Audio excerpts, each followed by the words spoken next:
I'm Tim Kelly. Welcome to another installment of She Means Business. This is Biz to Credits, Profiles in Women's Leadership. Today I'm joined by Jaime Clifford. She is the owner of Optimal Wellness in Deer Park. Welcome.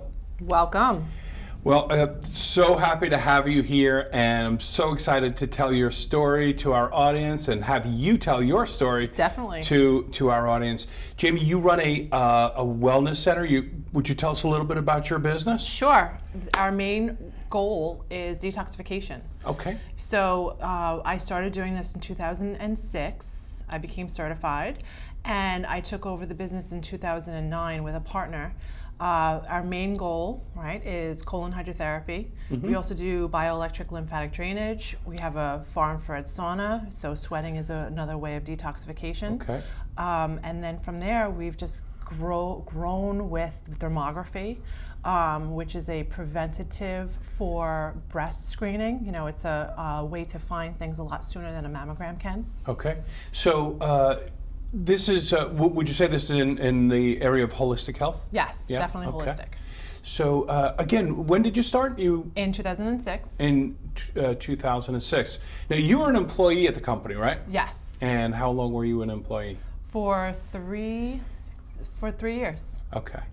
Now, you're now the owner of the company. What Yes. inspired you to, one, get into this business, and when did you know you wanted to own this business? Wow. So the inspiration was I became a guinea pig for a friend, and that was my first session. And I saw huge changes in my body and the way, I mean, elimination is key, right? What the ownership was, the partner that I came on with, he was the main push. He said, your boss is selling this business, no one's buying, let's do it together. Okay. So your boss, the owner of the company, actually approached you to take over the business? Yes. Okay, great. So that must have been a little bit stressful and a little bit fun. exciting at the Yeah. same time, right? Yeah. Okay. It was a fun ride. So for the women out there watching us on video right now, we want to share a little bit of your experience and what are the obstacles that you faced, and I know men and women probably face a lot of the same obstacles, but I would say that there's probably some we've seen internally in our reporting, there's still some gaps Yes. in how women are perceived in business, their access to capital. So let's talk about how you got started and how did you finance your acquisition?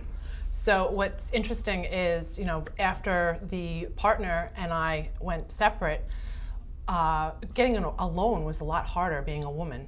Seeing that, my business partner was a male, and capital was so much easier. That was just, a definite interesting little perspective, when I took over the business in 2016. So you found it difficult to get financing? Correct. Okay. It was a little more difficult, so. Okay. And how did you overcome that? You just kept on trying. Okay. Persistence, this is a common theme. Exactly. And so you eventually got the required a business capital. loan, yep. You got a business loan. Okay, Definitely. great. And so now you've been, since 2008, you've been the owner of the company? Is that right? 2009. 2009, okay. So by a lot of standards, you've made it. Yes. And right, so that 2-year threshold is usually like that that dicey period. But so in terms of that initial capital, how have you found the issues of financing? The Business Credit does financing, obviously, but Definitely. it's not the only obstacle, and we don't want to just concentrate on that. And thankfully, management here is allowing us to dig a lot deeper and get away from just promoting our core business and have a real conversation here. Can you share some of the challenges? What do you think the major challenges were in business? being your own business owner? You wear many hats. Yeah. It's going through the changes. We had two facilities. When I took over, I closed one because it was just a little too much pressure. I feel like you do so much every day. You can only do so much every day. You know, it's an interesting ride. So you tried to expand to a second location. Yes. And what year did you do that? 2010. 2010. And how long did you run that before you figured out this was not the right? Oh, we were there for 4 or 5 years. So to 2014. Yep. Okay.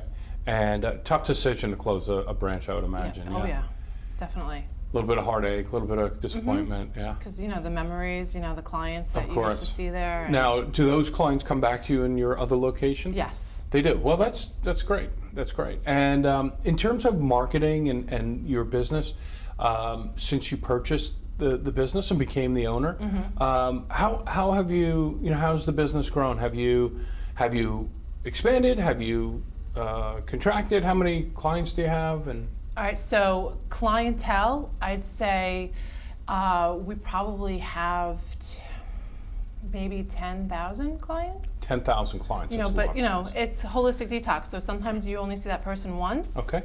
Sometimes they come every few months. So everybody's different. Okay. So there are cleanses out there that say to do a few of these sessions, and then you just you don't see them for another year. Okay. And so there's a lot of turnover. Yes. How's your marketing going?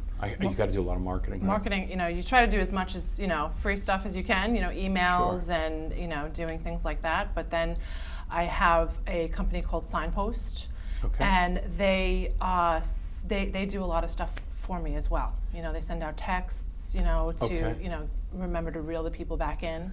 Okay, so those are kind of client engagement for your existing client base. Exactly. How are you acquiring? I know a lot of our audience would probably be very interested in how you acquire new clients, right? That digital marketing seems like the place where people are going to respond more is probably online with a search, searching detox or any of your keywords. Exactly, because you try to get on that top 3 of the searches of the Google search engine result page, or SERP as they call it, right? Exactly. So yeah. And then besides that, word of mouth. That's our big one. It's we have a referral program. So it's like if they bring in friends, they get discounts. So we really try to get. How does that work for you? It definitely works. It's detox is a sticky subject with some people.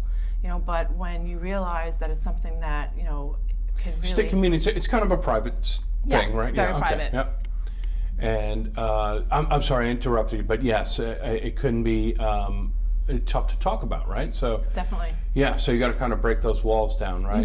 And so how has the growth been? Like when you bought your company till now, do you find you're growing that client base, or is it as much as we can? Okay. So being that we've closed, the other center, that was closer to the North Shore. We're trying to reel people back to where we are now in Deer Park. So we chose a location that was closer to the middle of Long Island. Yeah, Deer Park is right at the dividing line, right? So exactly. In terms of challenges ongoing, you got over that initial hurdle, which congratulations. Not many people get there, right? Yes. So 80% of businesses are failing in 2 years. That's been the rule forever. Hasn't changed too much.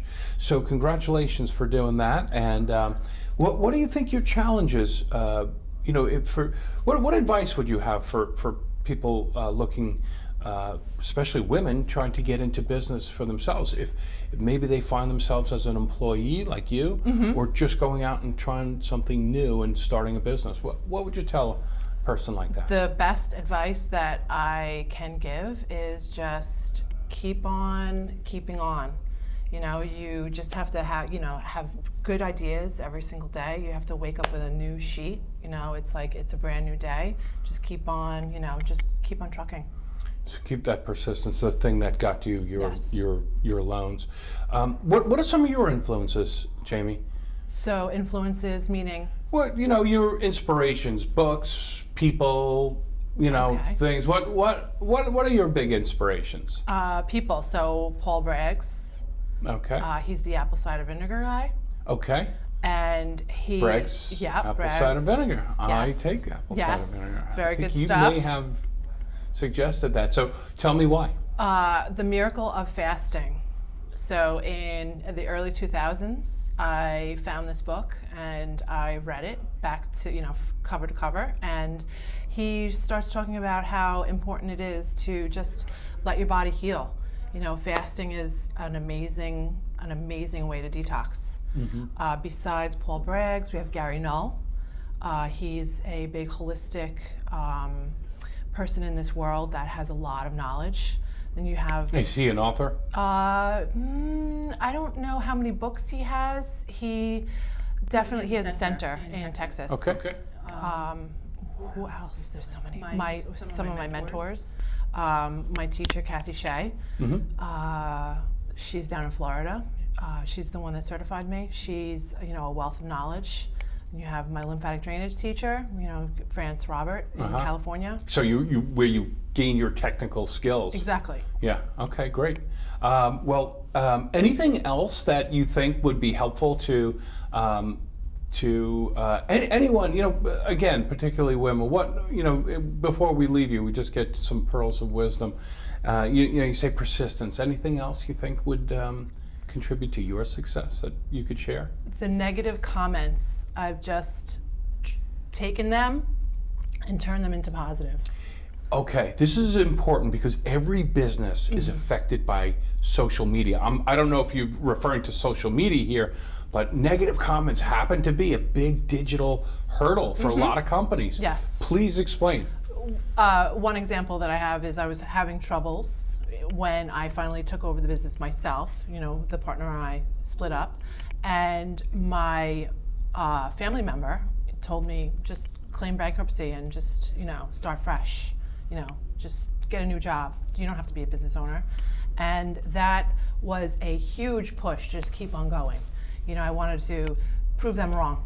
Okay. I can do this. So this goes back to persistence, but Yes. a lot of we're all going to face negativity from somebody who Exactly. doesn't think we're going in the right direction, right? Exactly.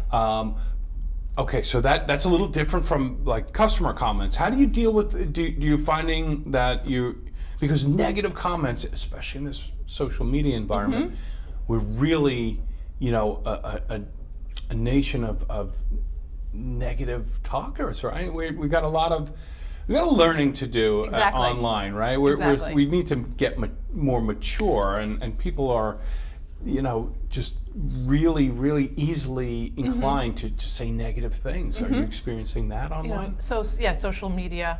I might put something out there that is a controversial topic, and you'll get negative and positive comments to that. So some people, colon hydrotherapy. Some people say, oh, you don't need to do that. That'll flush away your good bacteria. But with every elimination that we have, we're losing good and bad bacteria. You just want to put the good back in. Okay. So you could do that with fermented apple cider vinegar and/or probiotics, yogurt, things like that. Right. So, do you take the same approach to the negative influences online as well? Yes. Because because when people are looking up your business, probably most of them coming through the internet and Google searches, they can find you as well as the comments and recommendations that come there. So, it's great advice, great story, Jaimie. We wish you continued success. Thank you. In your business, and Tim. really, really happy that you came in here and shared your story with us. Thank you. Thank you. That was Jaime Clifford, and I'm Tim Kelly for She Means Business. Thanks for joining us.